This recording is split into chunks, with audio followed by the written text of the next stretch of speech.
Hello there. This is All 24 News, World News program coming to you live from Algiers with me, Karim Fazakri, and these are your headlines.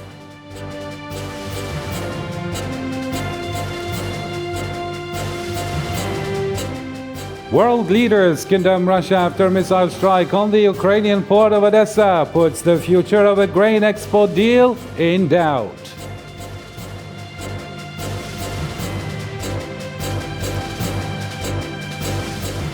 Global monkeypox outbreak is declared a public health emergency of international concern by the WHO.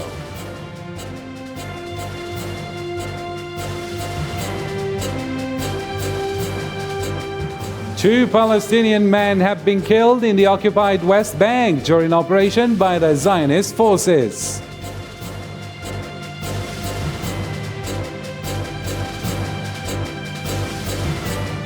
Also coming up in our news program, a Syrian heat wave in China is taking its toll on the country's frontline health workers.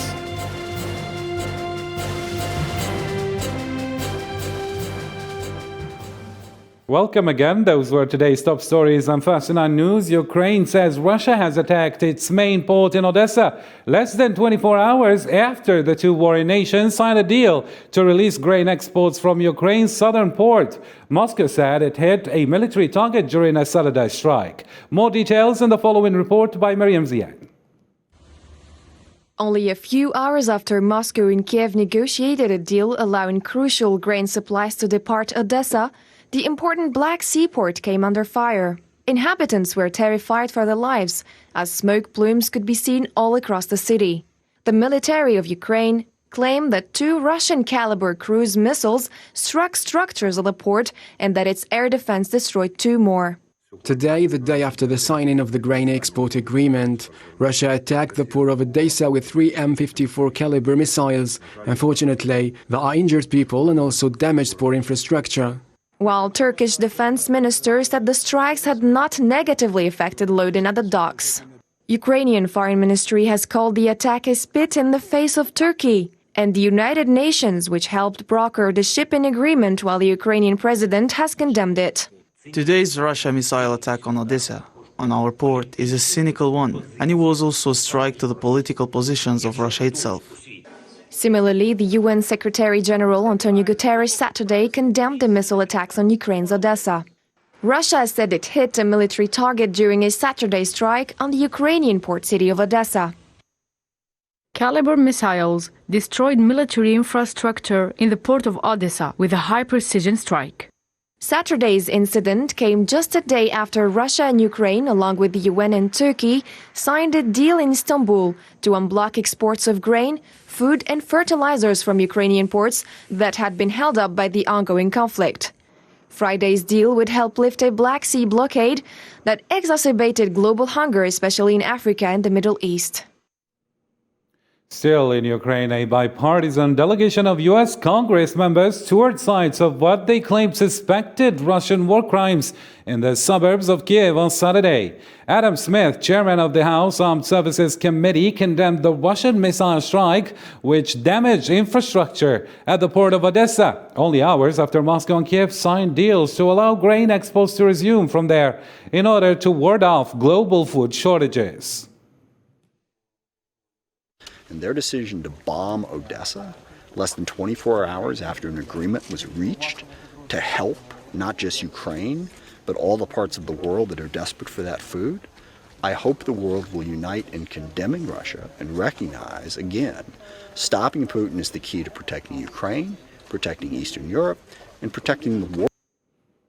And for more details about the Odessa strikes, I am joined live via Skype from Kiev by Ivan Ferstuk, editor at the New Voice of Ukraine.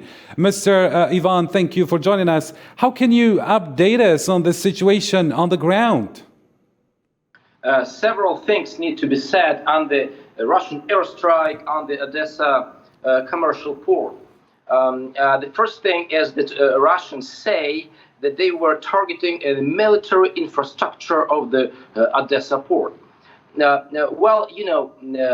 Answering these Russian accusations, I'd say, you don't expect Odessa to have any defense facilities at the port during the war. I mean, that would be funny. That would look like a joke if the Odessa port wouldn't have any military infrastructure. It's completely understood that Odessa commercial port has its own defense line, which is supposed to protect the city and the local logistical business from the Russian Black Sea fleet. And Mr. Ivan, how can this recent strike really affect the brokered deal? I mean, Ukrainian President Zelensky said Moscow could not be trusted to implement the grain deal after the strike. How true is this?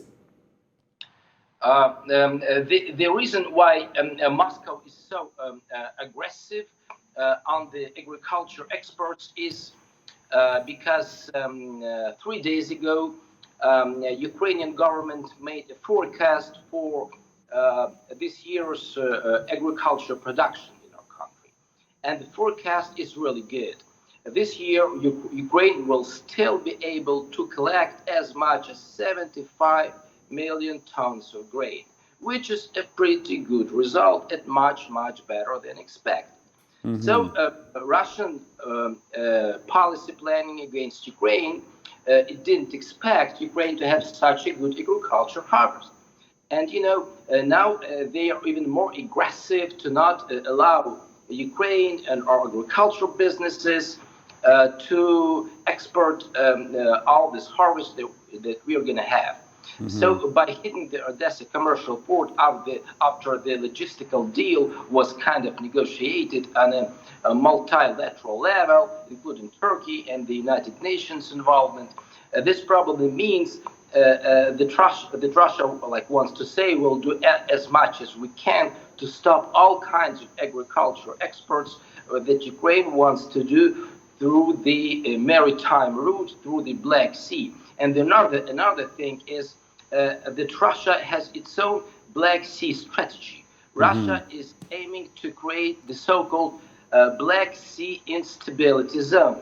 That's needed first to create balance for Turkey's geopolitical influence in that region that goes as far as like Middle East and then Syria and all the other places. Quite understood, Mr. Ivan Farstuk. Thank you so much. You are live with us from Kiev. Hungary's Prime Minister has said the conflict in Ukraine will only end when peace talks are held between Russia and America. Viktor Orbán said sanctions against Moscow have not worked and that the European Union needs a new strategy to end the conflict.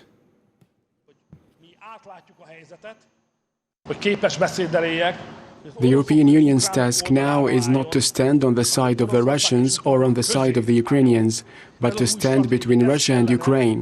This should be the essence of a new strategy. President Volodymyr Zelensky of Ukraine said in a video address that his country's forces are gradually moving into the eastern Kherson region, which was taken over by Russia at the start of the conflict.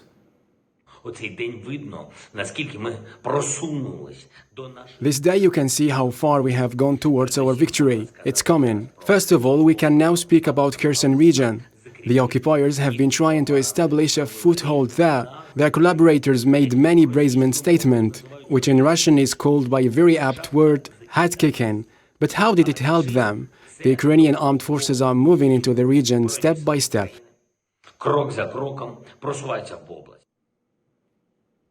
To another topic now. The global monkeypox outbreak has been declared a public health emergency of international concern by the World Health Organization. More than 16,000 cases of the virus have been reported across 170 countries. It is the 7th time such a declaration has been made since 2009. The most recent being for COVID-19, which was given the same label by the WHO in 2020. And follows a meeting of committee of experts on Thursday.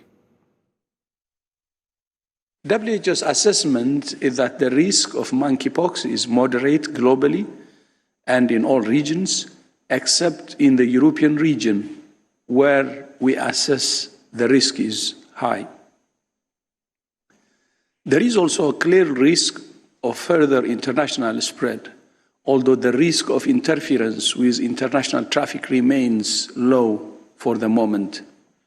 So in short, we have an outbreak that has spread around the world rapidly, through new modes of transmission about which we understand too little and which meets the criteria in the international health regulations.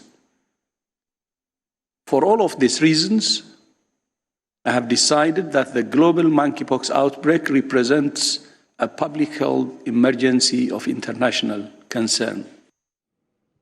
All 24 News understands that the global health emergency is the World Health Organization's highest alert level for an outbreak. The organization can issue guidance for the governments to prevent the virus from spreading, but it can't force them to take specific action like vaccine mandates. The WHO says that there's little chance the virus will disrupt travel at the moment, but it's warning that monkeypox could be spreading around the world. Director General Tedros Adhanom Ghebreyesus says the virus has reached more than 70 countries and infected more than 16,000 people. 5 people are known to have died. The Sea-Watch 3 rescue ship helped more than 400 migrants in 4 different rescue operations carried out on Saturday in the central Mediterranean. The migrants were on board overcrowded boats in distress when reconnaissance aircraft Seabird located them and communicated their position to the rescue ship run by the German charity Sea-Watch.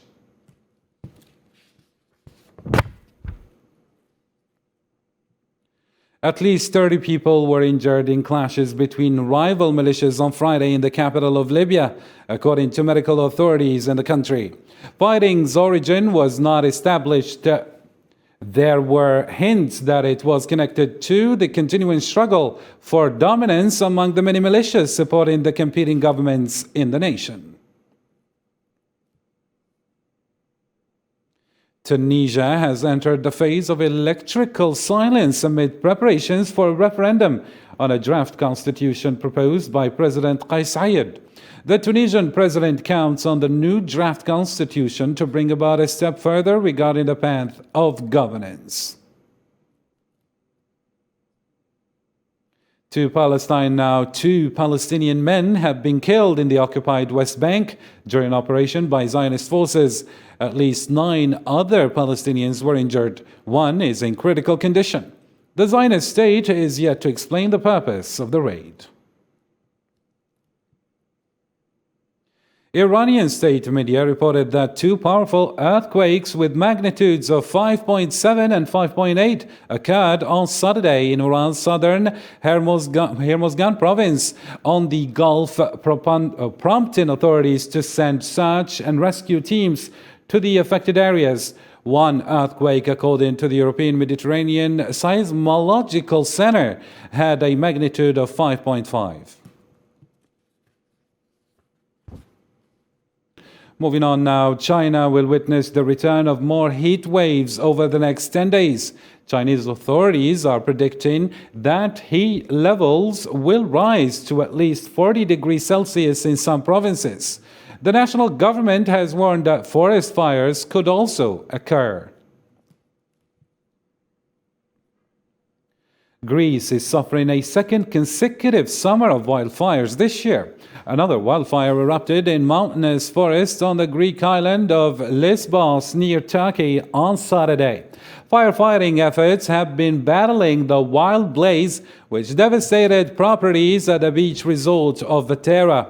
However, no casualties have been reported. And in the U.S. state of California, the governor has declared a state of emergency as blaze destroys homes in the Yosemite National Park.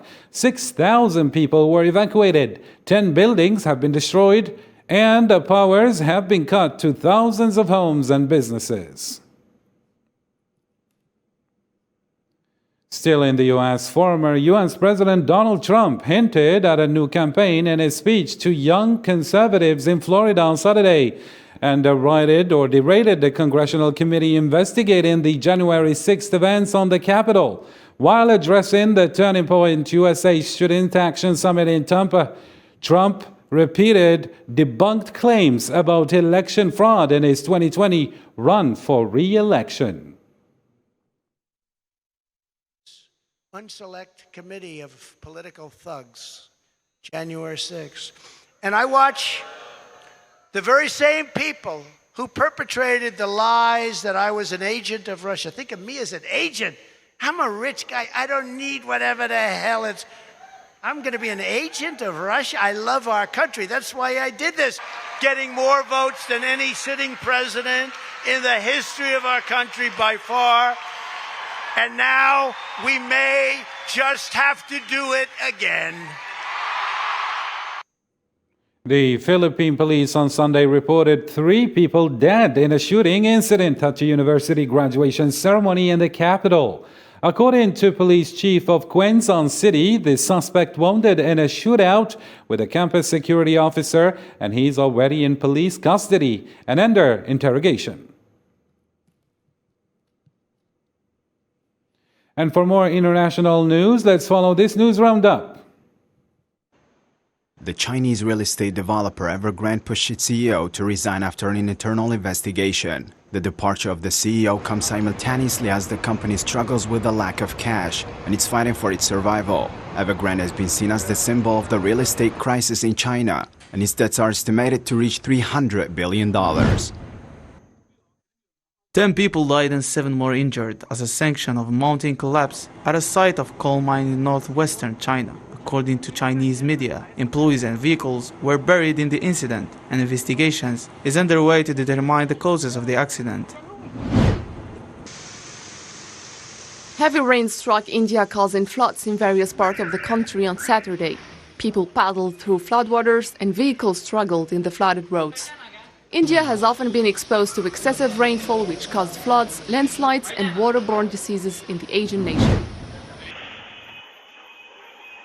5 people were killed after a fire at a clandestine fireworks factory in Paris' capital on Friday night. A local official said that the fire broke out in a house where a fireworks workshop was operating in a room without the municipality's authorization.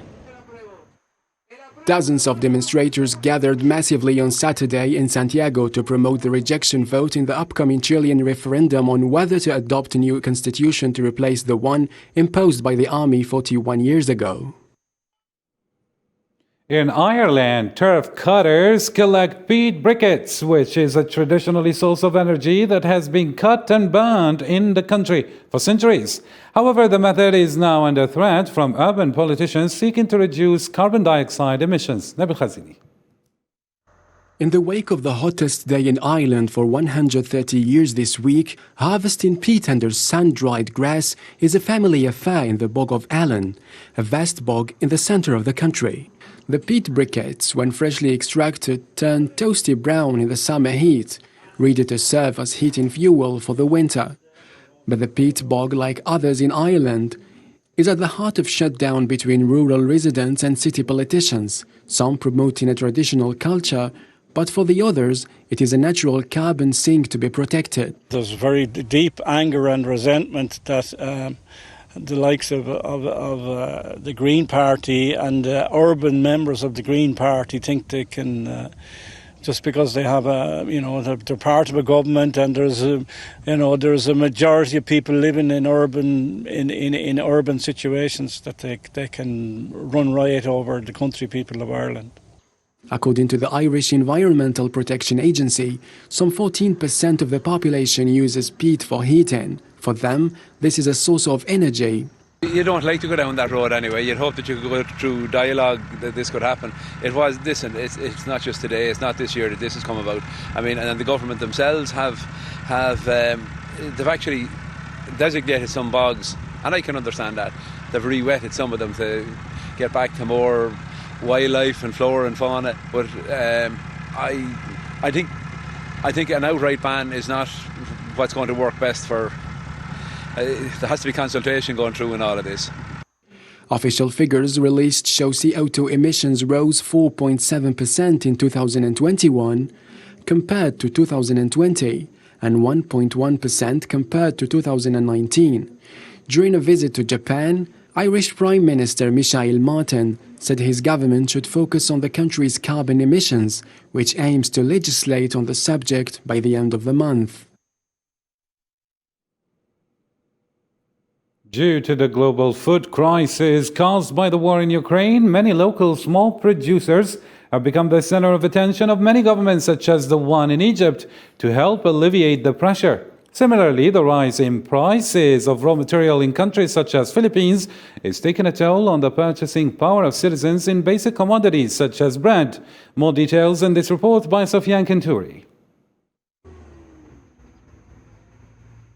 These small farms, which are concentrated in the northern Nile Delta, are even the principal producers of internal demand because major operations are mostly focused on export.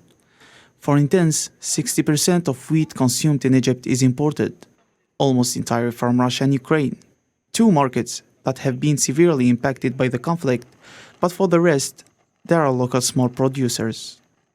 القطاع الزراعي في حوالي The agricultural sector covers almost 8 million hectares.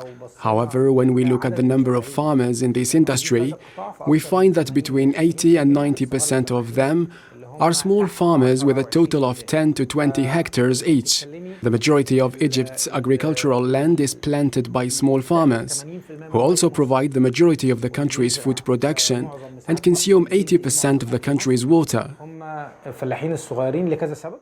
They are a crucial supply chain for feeding Egypt's 103 million people, yet they are being forced to sell at a loss.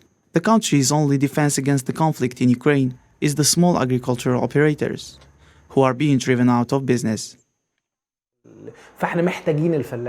We need farmers. Egypt is facing a problem as it deals with issues relating to food security, consumer behavior, water scarcity, employment, and financial inclusion, among other things. Working with the small farmers is the answer to all of these issues. In Philippines, the pandesal is the main breakfast. It's a somewhat sweet food that is dipped in coffee or baked with cheese. But when the price of wheat rises and the peso weakens, making imported oil expensive, many bakeries are forced to reduce their production of it. The pandesal, often known as the pain of the poor, at the bakery Matimias in the Manil suburbs, had previously weighed 35 grams. It now weighs 25 grams, the only way that Jim Molion, the establishment's co-operator, initially discovered to prevent an increase, risk losing consumers to a competitor 5 parties further away with his price of 2.5 pesos per unit. Our worry is if we raise the price, they won't buy our bread, because we know that Filipinos will find ways to save money. As a result of the suspension of Ukraine exports following outbreak of the conflict, the Food and Agriculture Organization's Food Price Index, which analyzes the international prices of the most widely traded food supplies, reached its highest position in March since records began in 1990. And finally in our news, China on Sunday launched the second of 3 modules to its permanent space station. About 495 seconds later, Wang Qian separated from the rocket and entered the planned orbit. The China Manned Space Agency said the launch is a complete success. The new module will function both as a backup of the core module and as a powerful scientific experiment platform.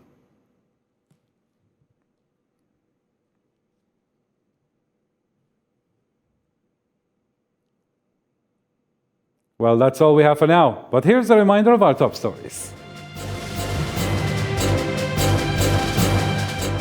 World leaders condemn Russia after missile strike on the Ukrainian port of Odessa, puts the future of a grain export deal in doubt.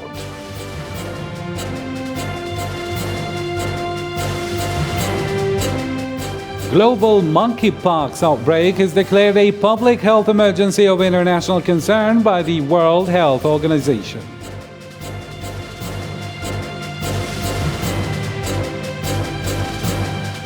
Two Palestinian men have been killed in the occupied West Bank during an operation by the Zionist forces.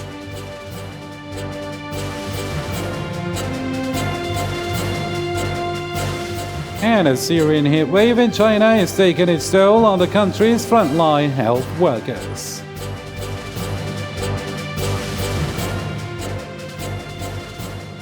We reached the end of our program. This is Karim for Zachary signing off. Thank you for watching and bye for now.